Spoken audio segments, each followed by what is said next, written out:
जय भीम दोस्तों। आजादी के 7 दशक पूरे होने के बावजूद भी बहुजन समाज के साथ लगातार जातिवाद और शोषण हो रहा है। दलित समाज को वर्ण व्यवस्था के हिसाब से निम्न जाति का होने के कारण उन्हें शादी बारात में घोड़ी पर नहीं बैठने दिया जाता। दलित बच्चों के साथ स्कूल कॉलेज में लगातार शोषण होता है। उन्हें पानी की मटकी छूने पर मार दिया जाता है। मंदिरों में उनके साथ भेदभाव किया जाता है। क्या वास्तव में बहुजन समाज को आजादी मिलनी बाकी है? भारतीय संविधान लागू होने के बावजूद भी बहुजन समाज के लोगों को उनकी हर अधिकारों से वंचित किया जा रहा है। उनके मान सम्मान स्वाभिमान को ठेस पहुंचाई जा रही है। दलित बच्चियों के साथ लगातार रेप की घटनाएं होती हैं। उन्हें इंसाफ नहीं मिलता। गरीब तबके के लोग महंगाई के कारण भूखमरी से जूझ रहे हैं। ऐसे हालातों में समाज में उम्मीद की किरण के रूप में चंद्रशेखर आजाद रावण काम कर रहे हैं। वह दिन रात बहुजन समाज के मान सम्मान और स्वाभिमान के लिए संघर्ष कर रहे हैं। वह उनके हक अधिकारों के लिए सत्ताधारी बीजेपी से लड़ रहे हैं। बहुजन समाज की लड़ाई लड़ने के कारण उन्हें महीनों जेल में रखा गया। उन्हें पुलिस की लाठियां खानी पड़ी। उन पर देशद्रोह का मुकदमा भी लगाया गया। इन परिस्थितियों के बाद भी चंद्रशेखर आजाद रावण निडर होकर बहुजन समाज के लिए लड़ रहे हैं और उनकी आवाज सड़क से लेकर संसद तक उठा रहे हैं। अब सवाल यह उठता है कि एक ऐसा नेता जो समाज के सबसे निचले तबके के अधिकारों की बात करता है, उसकी आवाज से बीजेपी जैसे बड़े और ताकतवर दल को क्यों डरते हैं? चंद्रशेखर का नाम सुनते ही बीजेपी के नेताओं के पसीने छूटने लगते हैं। जब चंद्रशेखर रावण ने दलित समाज के लिए अपनी आवाज उठाई तो बीजेपी ने उन्हें अपनी राजनीति के लिए खतरा मान लिया। आज हम आपको बताने वाले हैं कि बीजेपी को चंद्रशेखर से किस तरह का डर है और क्यों उनका नाम सुनते ही बीजेपी के नेता घबराते हैं। चंद्रशेखर रावण ने भारतीय राजनीति में अपनी एक अलग पहचान बनाई है। वह सिर्फ एक नेता नहीं बल्कि समाज के उस वर्ग के प्रतीक बन चुके हैं जिन्हें दशकों से राजनीति में हाशिए पर रखा गया था।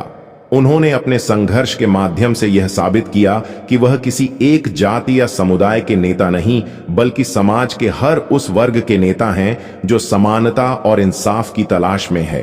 अब सवाल ये उठता है कि बीजेपी जैसे बड़े दल को उनके नाम से इतनी घबराहट क्यों होती है? इसके पीछे एक बहुत बड़ी वजह है। बीजेपी की राजनीति हमेशा उन लोगों के आसपास घूमती रही है जो शक्ति और संसाधनों पर काबिज है, जबकि चंद्रशेखर ने सत्ता और सुविधाओं के बिना समाज के निचले वर्ग के लिए आवाज उठाई है। बीजेपी हमेशा उन शक्तियों के समर्थन में रही है जो अपने फायदे के लिए समाज के कमजोर वर्गों को दबाकर रखती है।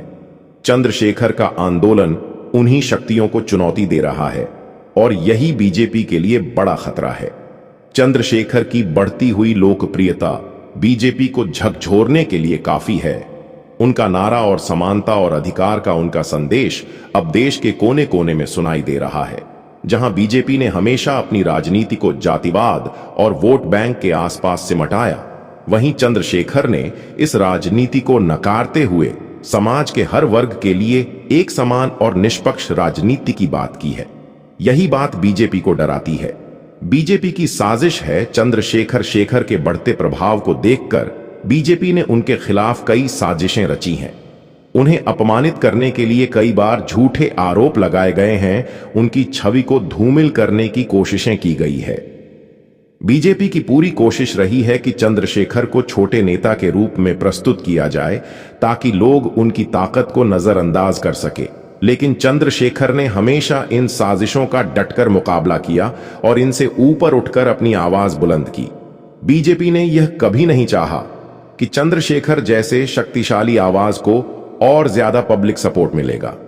वह जानती है कि अगर चंद्रशेखर का समर्थन बढ़ा तो यह बीजेपी के लिए खतरे की घंटी साबित हो सकता है।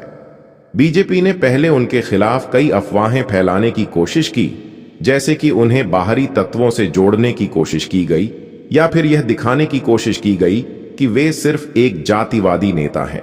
लेकिन चंद्रशेखर ने इन झूठे आरोपों का बेनकाब किया और साफ कहा कि उनका उद्देश्य सिर्फ समाज के शोषित और पीड़ित वर्ग की मदद करना है, न कि किसी जाति विशेष को बढ़ावा देना।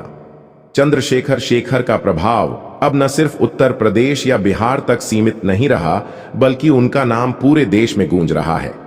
उनका नाम सुनते ही उन लोगों को डर लगने लगता है जो समाज में असमानता फैलाने में लगे हैं। बीजेपी जानती है कि अगर चंद्रशेखर के पास ज्यादा समय और समर्थन मिला तो उनकी ताकत का असर सीधे बीजेपी की सत्ता पर पड़ेगा। यही कारण है कि बीजेपी अब उनके खिलाफ सख्त कदम उठाने की कोशिश कर रही है। बीजेपी के सत्ता में आने के बाद से जितने भी दलित और पिछड़े वर्ग के अधिकारों की अनदेखी की गई, चंद्रशेखर ने उन्हें अधिकारों को सशक्त करने का काम किया है। उन्होंने हमेशा यह कहा है कि सत्ता में रहते हुए अगर एक वर्ग को दबाया जाता है तो इसका समाज पर भयंकर असर पड़ता है, और यही बात बीजेपी को पच नहीं रही। बीजेपी का असली चेहरा अब देश के सामने आ चुका है कि वह पार्टी है जो हमेशा शोषण और असमानता के आधार पर अपनी राजनीति चलाती है। उनकी कथनी और करनी में बहुत अंतर है। बीजेपी ने जो सबका साथ सबका विकास का नारा दिया था वह पूरी तरह से झूठा साबित हो चुका है। उन्होंने हमेशा समाज के कमजोर वर्गों को अपने राजनीतिक लाभ के लिए इस्तेमाल किया, लेकिन उन्हें किसी भी तरह से असली अधिकार देने की बात कभी नहीं की। बीजेपी के नेता खुद को समाज के उद्धारक और बड़े सुधारक के रूप में पेश करते हैं, लेकिन उनकी नीतियां हमेशा उस वर्ग के खिलाफ रही हैं जो समाज के निचले तबके में आता है। चंद्रशेखर शेखर इस राजनीति को बेनकाब कर रहे हैं, और यही वजह है कि बीजेपी को उनका नाम सुनते ही पसीना छूटने लगता है। चंद्रशेखर रावण एक ऐसा नाम है जो आज राजनीति के सबसे प्रमुख चेहरे के रूप में उभर चुका है, लेकिन इसके पीछे उनके संघर्ष, उनकी मेहनत और उनके दिल से जुड़ी हुई एक सच्चाई है। चंद्रशेखर किसी से नहीं डरते हैं। उनका एक ही मकसद है, समाज के शोषित, दलित, पिछड़े और कमजोर वर्गों के लिए आवाज उठाना और उनके अधिकारों की रक्षा करना।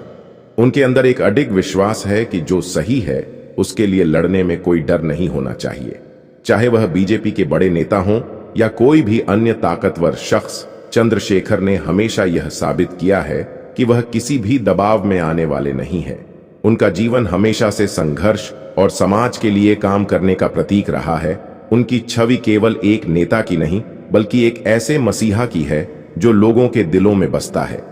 चंद्रशेखर ने हमेशा अपनी लड़ाई खुद लड़नी है और समाज के दबे कुचले वर्ग के लिए लड़ते हुए कई महत्वपूर्ण मुद्दों पर काम किया है।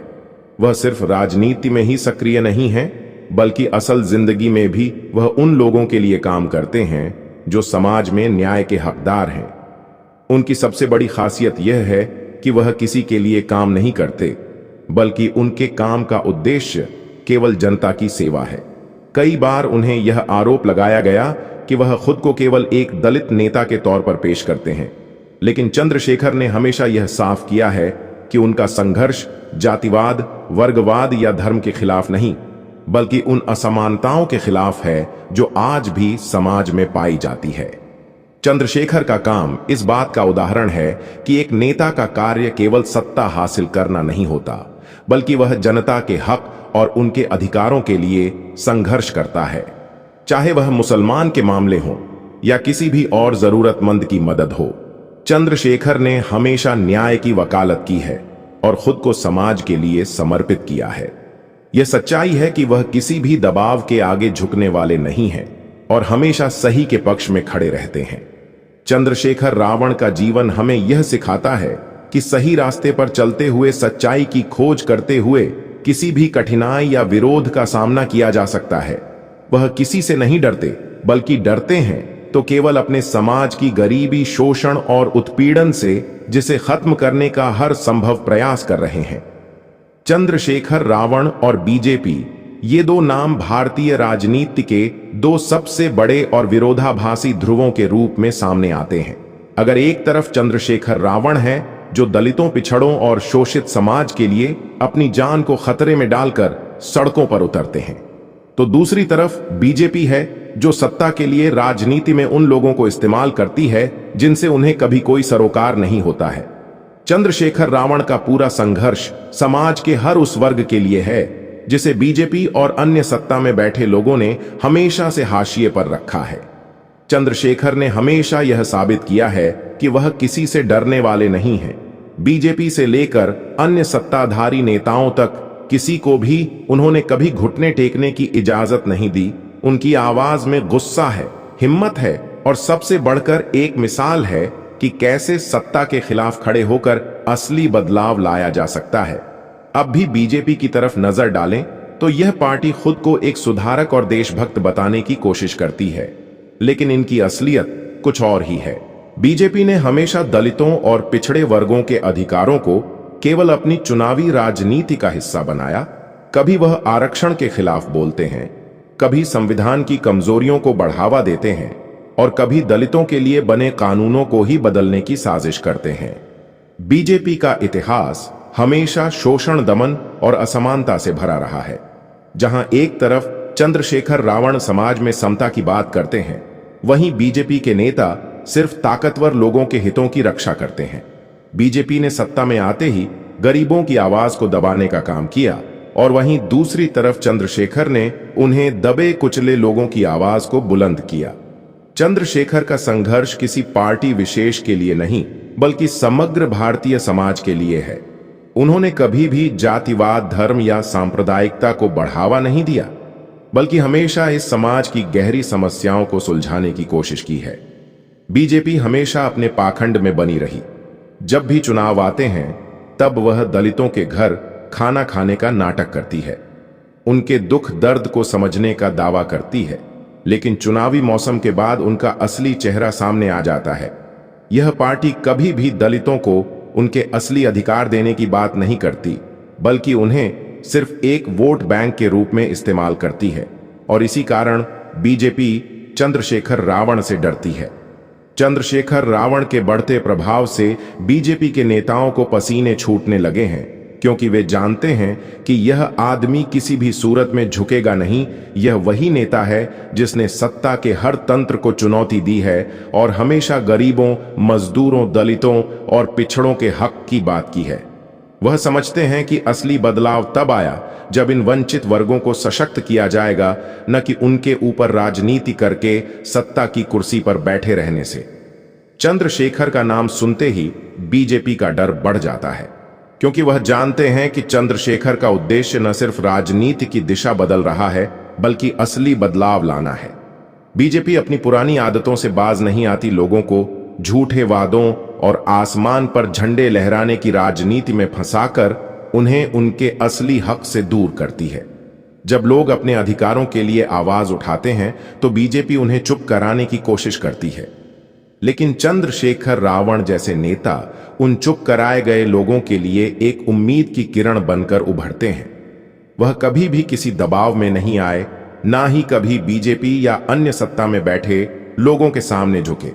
उन्होंने हमेशा कहा है कि इस देश के गरीब, दलित, पिछड़े और वंचित वर्गों को अगर सही से अधिकार नहीं मिलते, तो यह समाज कभी भी न्यायपूर्ण नहीं हो सकता। इसीलिए जब चंद्रशेखर रावण की आवाज सुनाई देती है, तो बीजेपी के नेताओं के दिलों में डर बैठ जाता है, क्योंकि उन्हें एहसास हो जाता है कि अब उनका वह दौर खत्म होने वाला है जब वे इन वर्गों के नाम पर सिर्फ चुनाव जीते थे। चंद्रशेखर ने बीजेपी की पोल खोल दी है और यह डर बीजेपी को नहीं, बल्कि उन शोषित लोगों को जागरूक करने का एक मौका है जिनकी आवाज को दशकों से दबाया गया है। चंद्रशेखर रावण ने हमें यह सिखाया है कि बदलाव किसी भी हाल में संभव है। वो सिर्फ एक नेता नहीं, बल्कि एक प्रतीक हैं उस समाज के जो अब अपने हक के लिए खड़ा हो चुका है। बीजेपी की डर के बावजूद चंद्रशेखर का मिशन अब और भी मजबूत हो चुका है। यह हम सभी की जिम्मेदारी है कि हम उनके संघर्ष को आगे बढ़ाएं, ताकि हम एक समान और न्यायपूर्ण समाज की ओर बढ़ सके। चंद्रशेखर आजाद का संघर्ष अब केवल उनका नहीं, बल्कि हम सभी का संघर्ष है। साथियों, हम सबकी जिम्मेदारी है कि हम लोग ऐसे नेता का साथ दें जो दिन रात बहुजन समाज के लिए संघर्ष करता है और उनके मान सम्मान, स्वाभिमान के लिए लड़ता है। चंद्रशेखर रावण बहुजन समाज की सशक्त आवाज हैं, जो उनके अधिकारों के लिए सड़क से लेकर संसद तक संघर्ष कर रहे हैं। चंद्रशेखर आजाद अपनी पार्टी के इकलौते सांसद होने के बावजूद भी एनडीए के 300 से ज्यादा सांसदों को चैलेंज करते हैं और बहुजन समाज के लिए उनसे लड़ते हैं। अगर आप चंद्रशेखर को सपोर्ट करना चाहते हैं तो हमें कमेंट में जरूर बताएं, हमें आपके कमेंट का इंतजार रहेगा। अगर आपको यह वीडियो पसंद आया हो तो वीडियो को लाइक करें और हमारे चैनल को सब्सक्राइब करें।